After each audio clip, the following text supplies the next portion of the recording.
Hello, welcome to the weekly ITNet Tech Update. A big topic right now is AI and ChatGPT. This generative pre-training transformer language model was developed to generate human-like text and conversational context. But what are its uses for business and where could it be dangerous for you? We're going to discuss that today.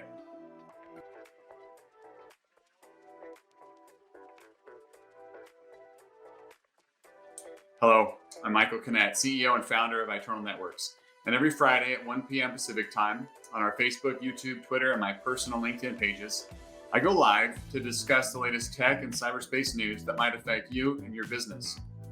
At the end of our live session, I'll also be answering questions from the audience. So if you have any tech or cybersecurity related questions, get them ready because I'll make sure to have time to cover them at the end.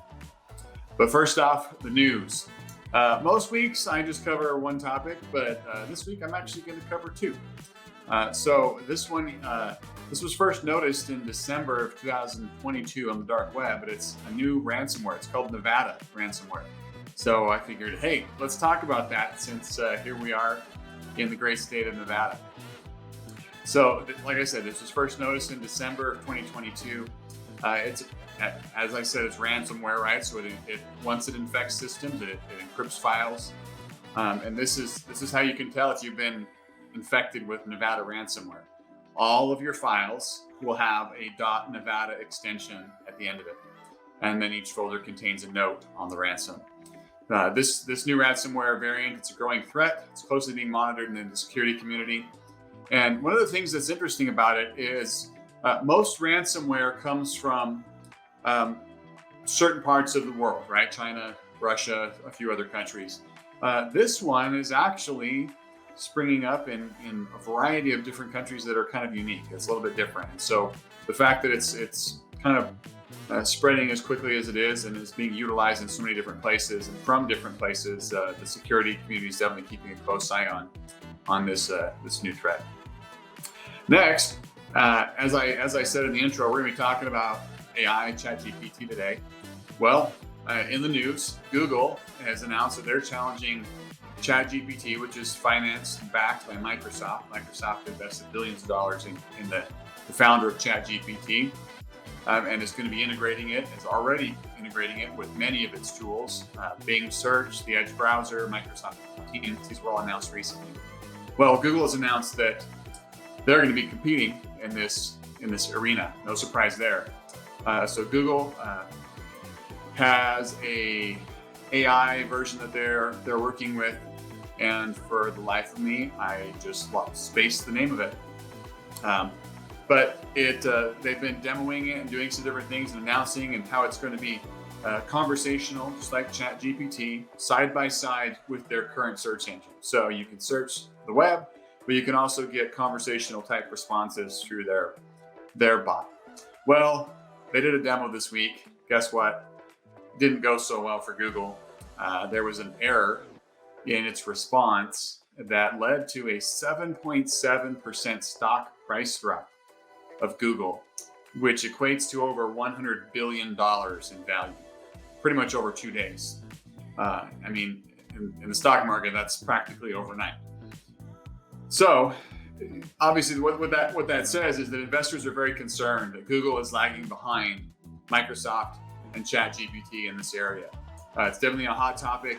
You're going to be hearing more and more about it in the coming days, weeks, and months over this year. So today, we're going to be talking about the pros and cons of ChatGPT specifically, and you can probably take this conversation and apply it to any AI that's similar to ChatGPT, whether it's Google's version, Microsoft's ChatGPT version, or whether it's another version that pops up on the market. So there's lots of opportunity for chat-based AI. So we're going to cover, this is just going to be kind of a checklist of things that it can be used for, that it can help with, right?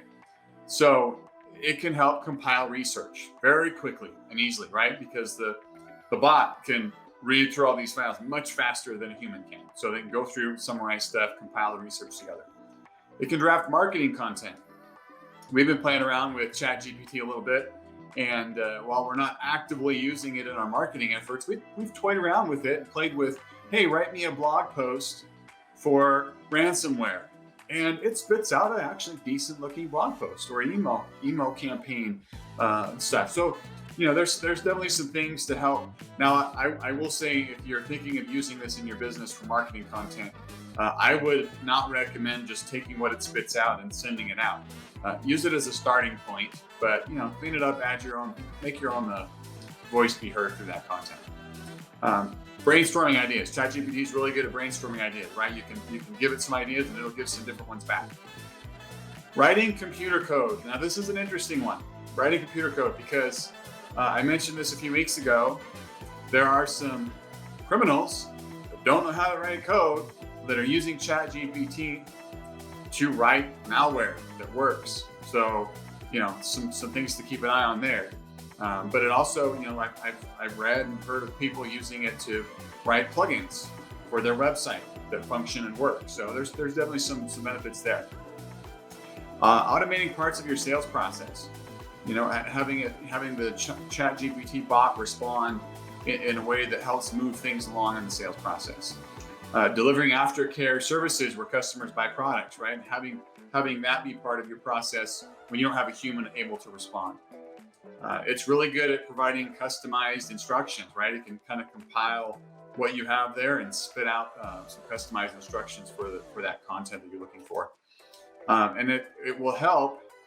It's not quite there in some of these, but it'll help with streamlining and enhancing your processes using automation. It's really good at translating text from one language to another. It can help smooth out your customer onboarding process. It can help increase customer engagement. So those are just some of the things. There's probably others that I didn't think of or that I haven't seen as I've been reading about this stuff over the last few weeks. But some interesting information here. According to an Opus research report, 35% of consumers would like to see more companies using chatbots. And 48% of consumers don't care whether a human being or an automated chatbot helps them with a customer service query. I think what I took from that study is that basically they just want to be helped, right? If it means if a chatbot helping them gets the problem resolved, they're fine with that. They'd rather do that than sit and wait for a human to respond hours later. So kind of interesting, as you're thinking about how you might apply some of this in your business. There may be some helpful things that you can take and apply and insert in your business to improve your processes and things. But should you, right?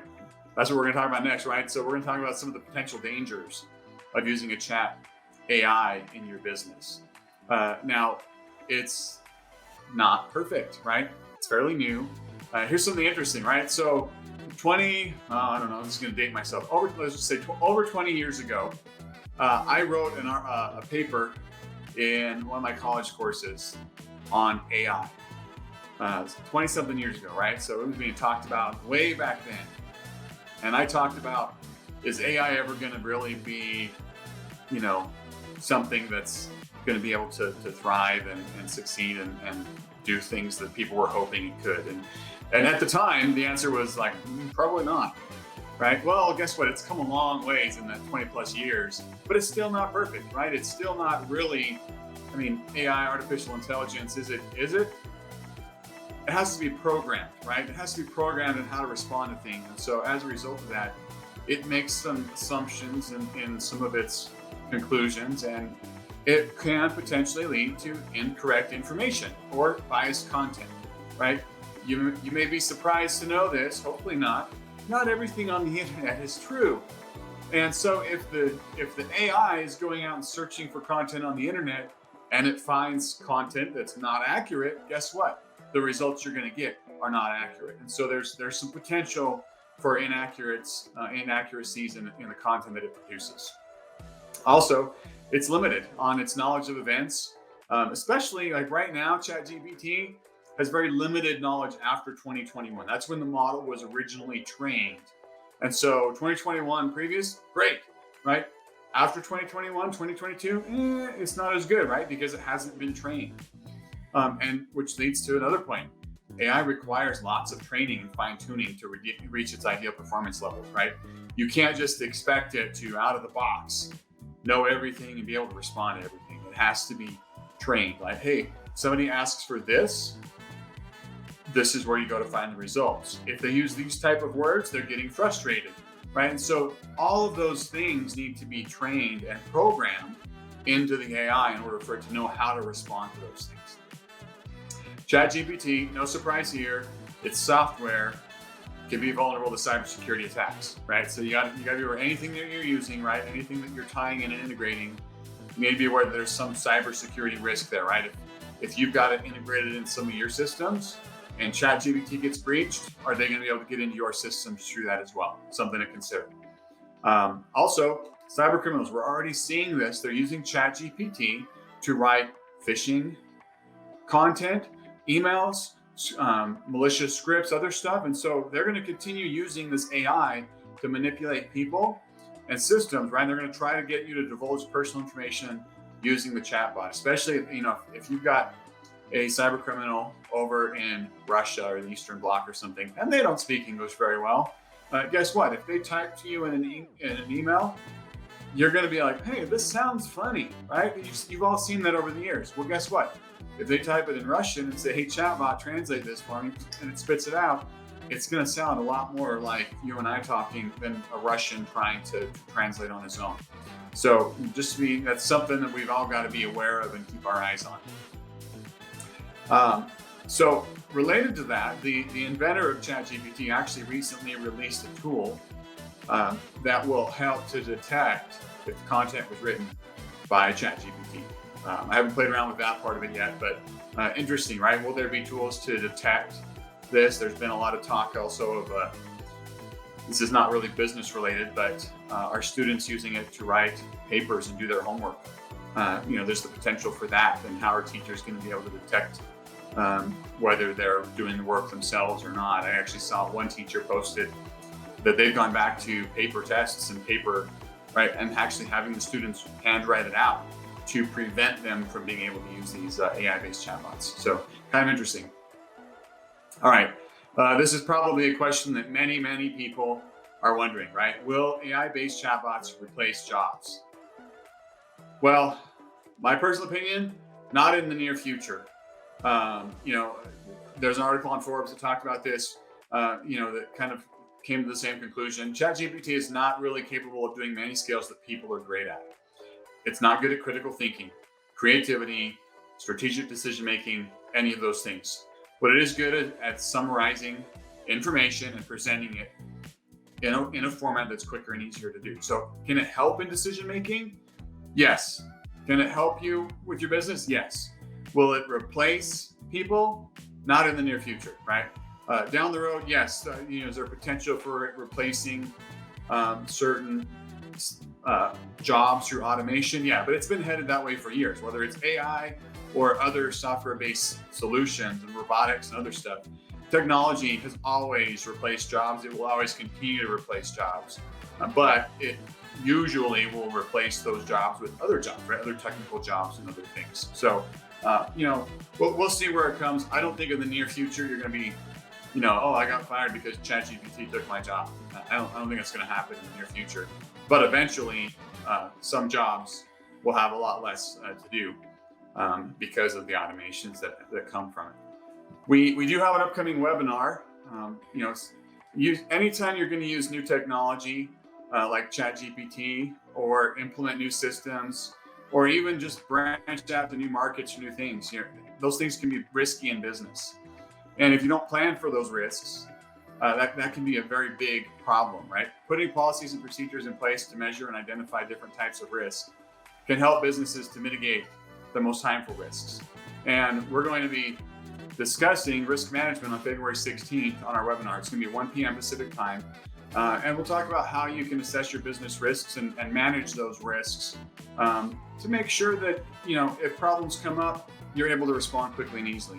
I'm super excited. We're going to be joined by Chris Day. He's the risk management expert and the founder and CEO of A1 Enterprise. They provide risk management software for enterprises, large organizations. He's got a wealth of knowledge, and we're going to be talking with him about risk management and how business owners and decision makers can properly manage the risk in their business. I'll have the link. I'll have the link in the comments below to register for that webinar. You can always reach out to me direct if you have any questions about it, or on our website at ITNet.works. Looks like Samaj commented, I care and I'm definitely interested. So Linda, there are some people that care about AI, but just like anything in the world, right? There's going to be different opinions, and everybody's entitled to that. So thanks Samaj for watching. Hopefully you got some value out of this. And if anybody else has any other questions or comments, reach out to me direct, like I said, or through our website at ITNet.works. You guys have a wonderful weekend, and we'll see you next week.